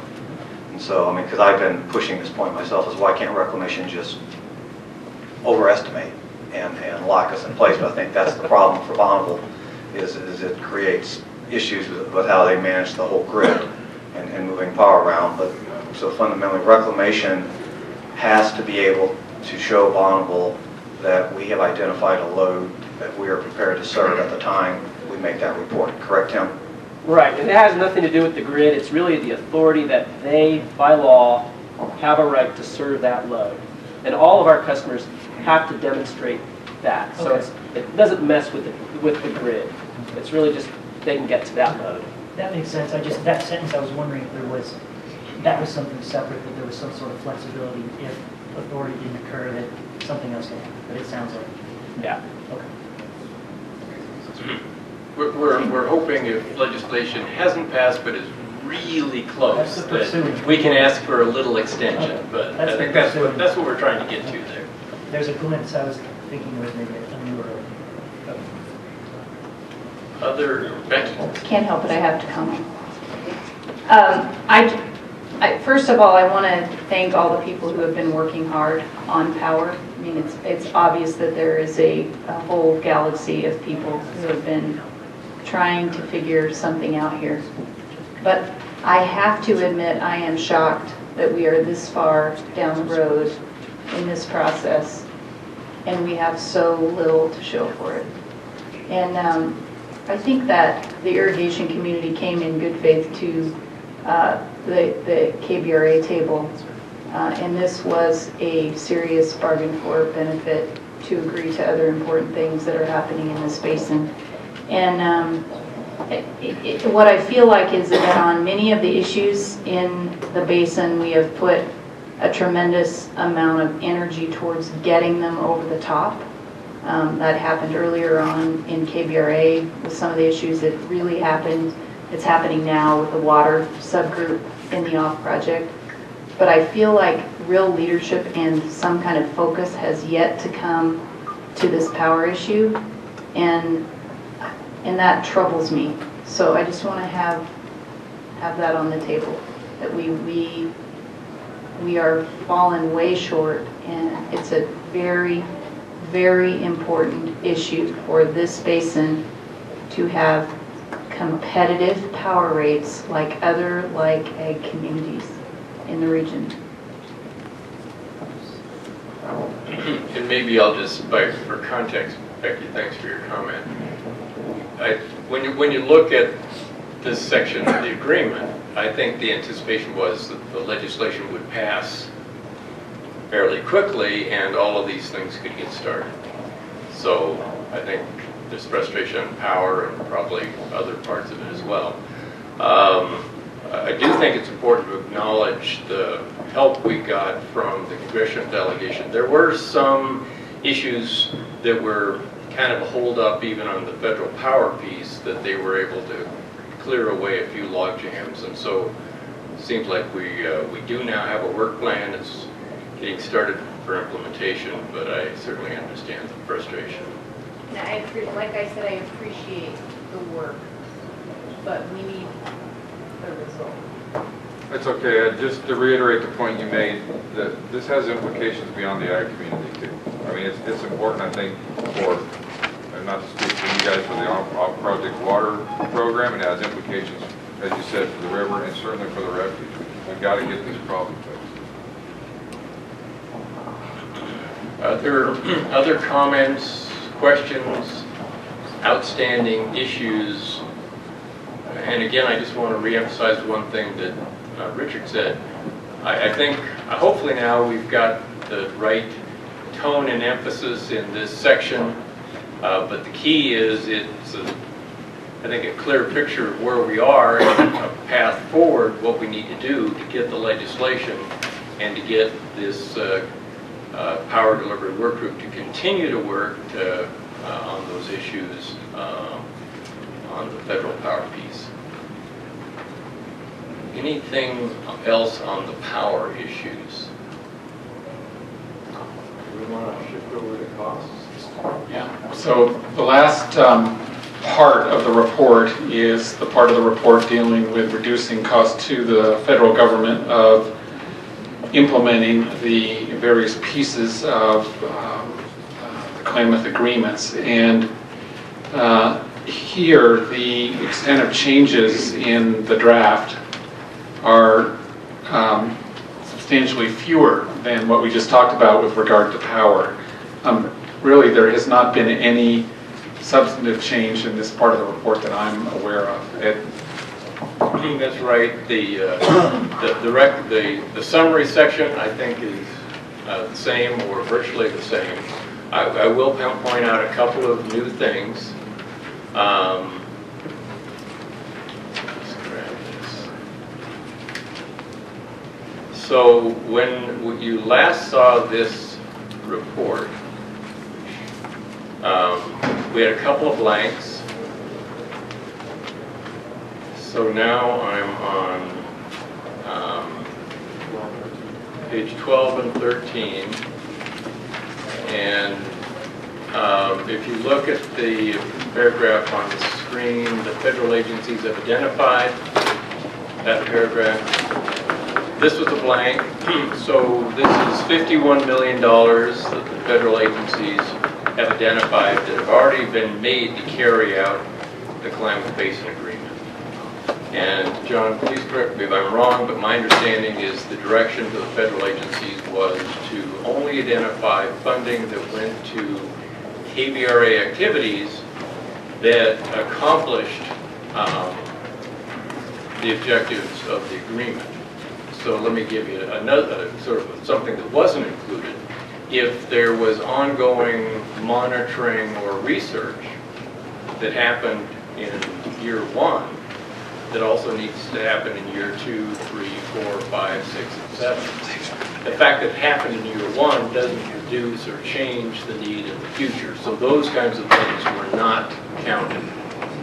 What was counted in the $51 million is funding that the federal agencies felt went specifically to implementation, and hopefully means that that funding doesn't need to be spent in the future because those things have already been accomplished.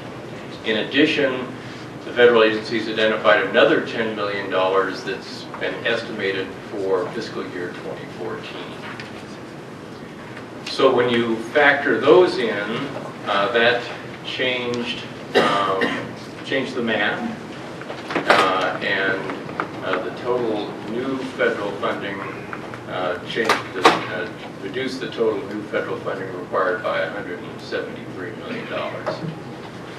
And I can go through those others, but again, I think we talked about them extensively at our last meeting. And then in addition, there's a change in a couple of paragraphs down talking about new funding that was identified. And again, I think that was an important priority for the congressional delegation. So this again describes the progress that was made in the state of California, where they've now said that they will work, support, if, remember there's the $450 million in the agreement for facilities removal, 250 of that from California funding. They've said that if all of that funding isn't needed for facilities removal, up to $50 million of any surplus could go to other KBRA, KHSA kinds of activities, restoration, fisheries kinds of activities. So I think that's an important piece of progress. Oregon has also committed an additional $12 million in the Oregon Watershed Enhancement Board for restoration work.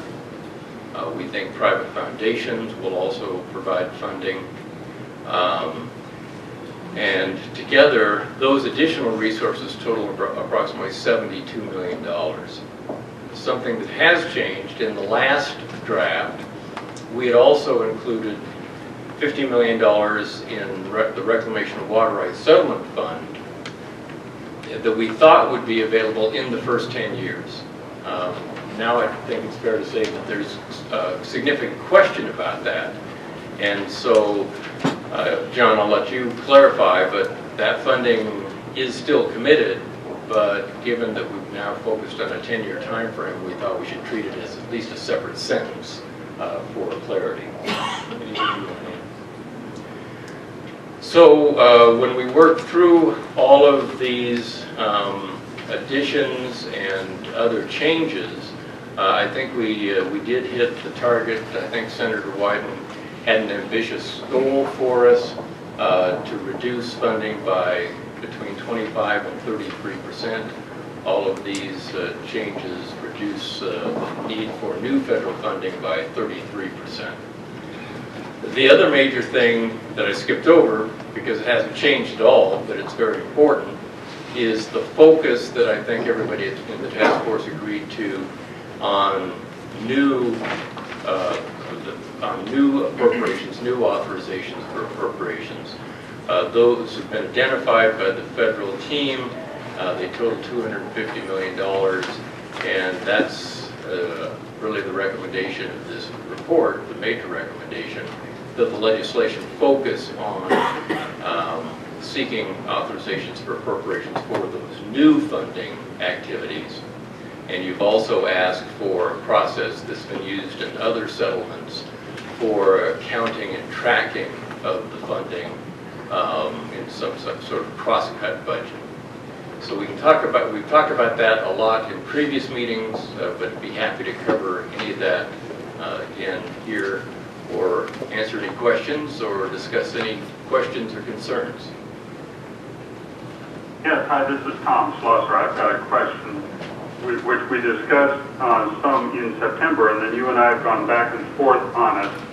And I refer to the third paragraph of page 12 of the clean version. And you mentioned the first sentence about identifying 51 million in federal expenditures, but it's the second sentence that I've been trying to understand. And the second sentence says that agencies have identified ongoing base programs which for actions specified in the Klamath agreements and anticipate similar funding, and these estimates total $107 million over 10 years. So my question has been, which programs will be the source of that $107 million?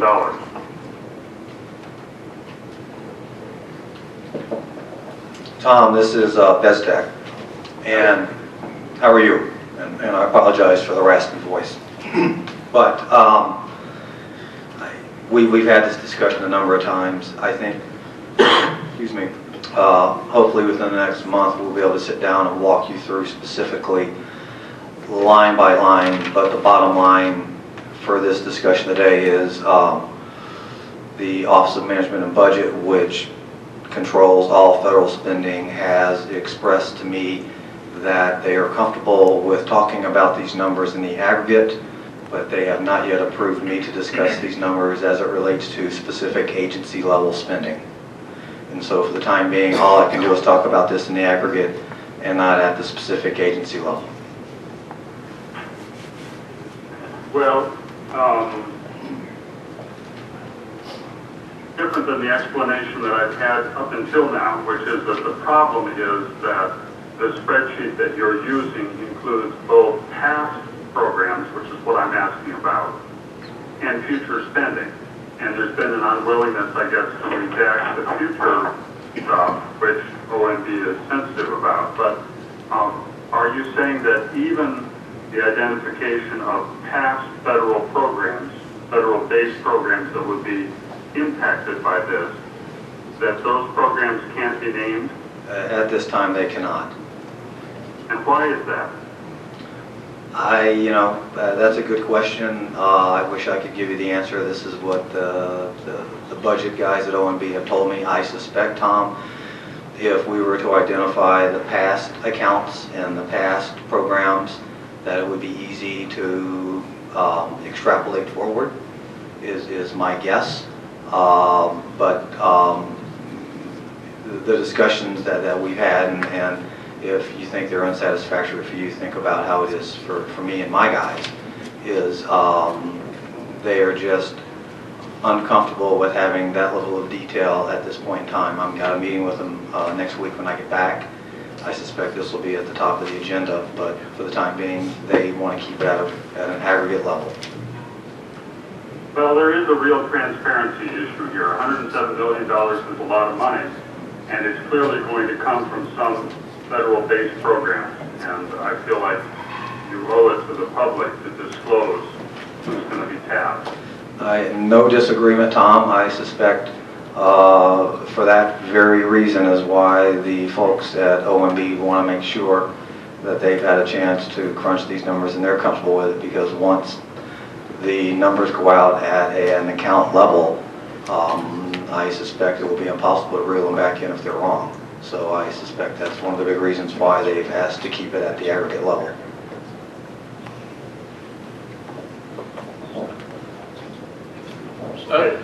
Other questions, comments, outstanding issues, concerns?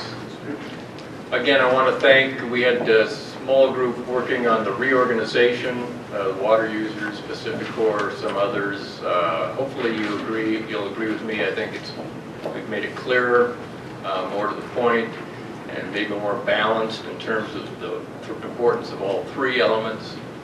And as Richard said, there's important ongoing work with the power delivery work group and a number of issues that I think will become clearer as the reclamation contracts get in place, and some of that analysis looks at the full range of possible solutions to figure out how best to put this together going forward. Don't want to cut anybody off on either the power or the cost reduction sections. Okay, thanks, Ed. So I think we're at a point in the discussion today where I'm going to look around the table and ask everybody at the table whether the report looks like it's close to ready to go, recognizing we're going to give people another week to look at it a little bit more carefully, dot some I's and cross some T's. But people recognizing the limited scope of this task force and that it has not addressed all the issues that people have and that remain in the Klamath. Are people comfortable with this report at this point? I'm not going to ask for a formal vote here.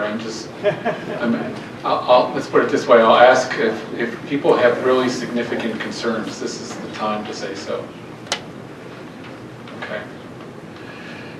Dave has a question. Yeah, Dave. I don't think it's a concern, but it's more of a Process. I hope this won't be used to put us in a bind. No. In the future. And so just that comment that, hey, well, it wasn't in the report. No, so let me talk about process going forward a little bit. This marks, I think, the completion of a very significant step in the work on issues in the Klamath. But there are more steps to come. One of them is the work on a final agreement on water in the Upper Basin. There's the very important work on power issues that is going to continue. But then there's the work on the legislation itself. And I am fully expecting, and I believe Senator Wyden is fully expecting, that there will continue to be communications with the delegation, Senator Wyden's office in particular, about particular issues that the task force hasn't necessarily addressed. as well as a desire to see a draft of the legislation before it gets introduced so that everybody can have that opportunity in that process. So exactly when we have a draft available, I think early in the year sometime. We don't know exactly when that's going to be yet, but we are shooting for, introduction of legislation to occur late January, early February sort of time frame, just to give people a sense. That is dependent on, in particular, the water group getting to completion of the work on the final agreement, and the Klamath tribes going through their process of review and input on that agreement. But for process for coming back to this report and this task force, if people have comments, suggestions, edits to this report, get them to me by email by close of business on Tuesday, December 10th. I will incorporate comments, edits, suggestions. If there is a need for a conversation or conflicts between comments, I will get the appropriate people on the phone and we'll resolve things that way. And in that way, we will come to the final version of the task force report that we will deliver to Senator Wyden, Senator Merkley, Governor Kitzhaber, and Congressman Walden. So, as I said a minute ago, we are at a very significant point in terms of completion of another step in the long process that has been Klamath. I want to thank the task force members for some really focused work over the last 6 months on these issues, but recognize that there's a lot more work to be done. Another piece of that work we talked about a little bit earlier, and that is the relation with KBRA and the KBRA parties. And so look for some further discussion of exactly the timing and form of that with executive committee, and then the appropriate structure under KBRA. Ed will be handling that as normal. But I think the anticipation right now is we will have a loop back to KBCC to talk about the water agreement in particular, but probably just to do a general check-in as well sometime in January. So questions about process going forward, Glenn? Well, not really, but I wanted to comment on the fact that we haven't got everything completed and all the T's crossed and I's dotted. We never will have everything completed. This is the kind of basic. First, we get a plan, and we've got most of that done. We've got a framework, we've got a structure to move forward. The next step is legislation.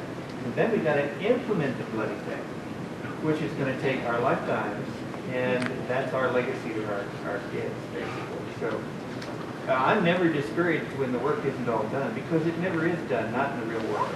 And thank you for saying that. That's a really important recognition that, success here is going to depend on the people on the ground just continuing to work at it in terms of getting all parts of this implemented. And that's really that's what you do. That's really the hard work here, and it's going to take decades, realistically, to get there. Yeah, Mike. Before we leave the report there's some appendices in the report. Thank you.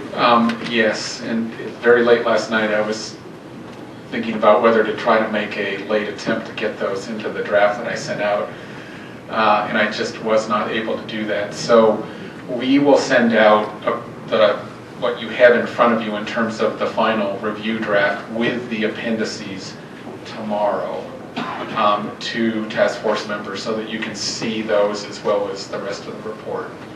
And my apologies for that. We just literally ran out of time to be able to get them in there. I think most of those are things that people have seen in one form or another before. The power delivery, we provided that to this task force 2 or 3 meetings ago. I don't really think it's changed. Maybe you should take a look at it to see if it needs to be changed. The federal authorities appendices has some minor changes, but we'll get all that out soon. Yeah, so we'll get those out tomorrow so that you can look at those as you look at final comments on the report. The last thing I want to say, and then I want to see if anyone else has concluding comments that they want to make, is to let people know that recognizing the significant accomplishment of this task force, also the significant work that has been done on the water piece, there is going to be a news conference at I think now 9:15 tomorrow here at the Oregon Institute of Technology in this room with Senator Wyden, Senator Merkley, Governor Kitzhaber, and Commissioner Mike Connor, Commissioner of Reclamation from Interior. I'm really recognizing the importance of this milestone and commending the people at this table and the people in the basin for the good work that they've done, and frankly urging us all to keep at it. So I wanted to make sure everybody's aware of that. Everybody in the task force is certainly invited to come. There probably will be questions and an opportunity for task force members and signatories to the agreement in principle to answer questions. There also, the agreement in principle, for those of you who have looked at it, has some signature lines on it, which haven't been signed yet. One of those is for Governor Kitzhaber. Another one is for Commissioner Mike Connor from Reclamation. So we'll have a little signing ceremony also tomorrow in conjunction with that news conference. So I wanted to make sure you're all aware of that and all know that you're invited to that function. So with that, concluding comments or thoughts, Wayne? You got it already. Okay. Other task force members, anybody want to say anything before we wrap it up? Yeah, Richard.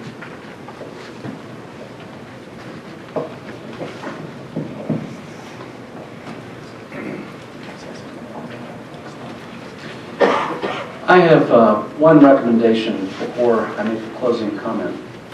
The recommendation is about time.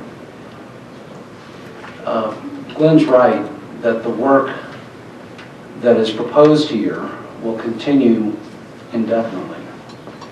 But it's also right that the work will be more successful if it starts as soon as possible. And so, Richard, I recommend that you consider adding a finding or whatever the appropriate form may be that essentially says these solutions work best if we get going.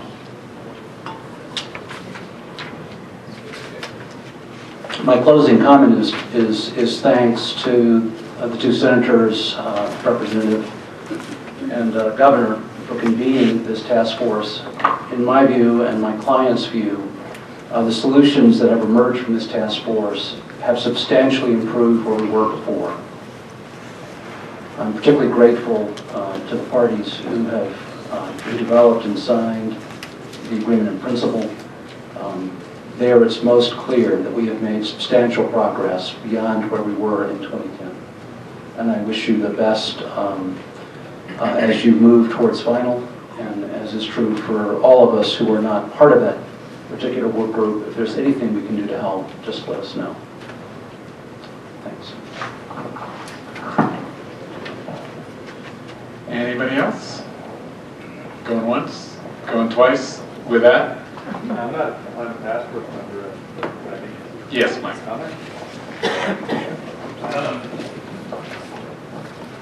I guess my comment is, and I think Ryan, the vice chairman, is the actual alternate.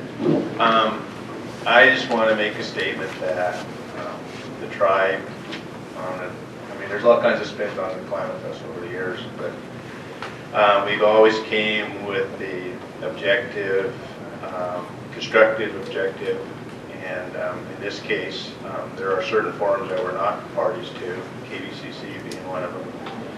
And so throughout this process, we tried to push issues on the table, and in a lot of cases, it was no at some other forums. So I think the end of it all, and a recommendation to our tribal council is we have a certain interest to protect.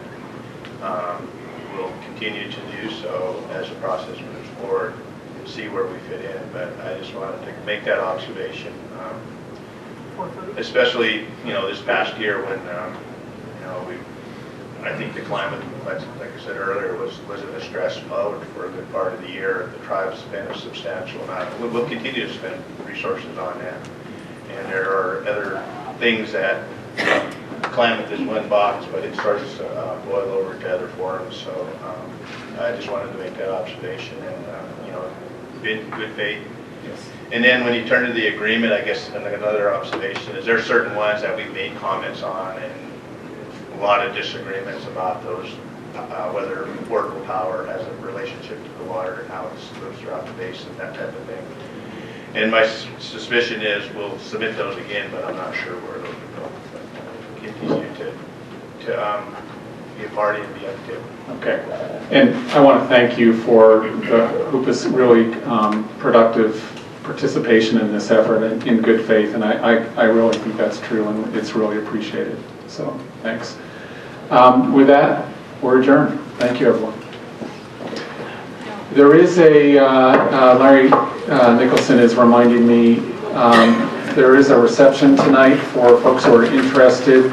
Really a thank you for work on the task force and a little bit to the broader community from 6 to 9 p.m.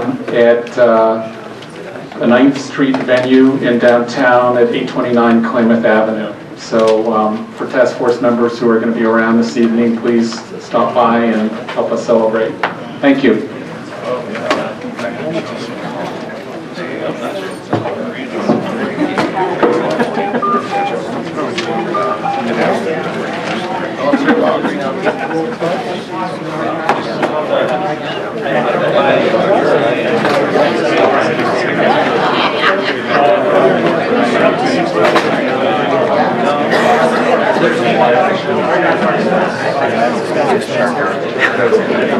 That's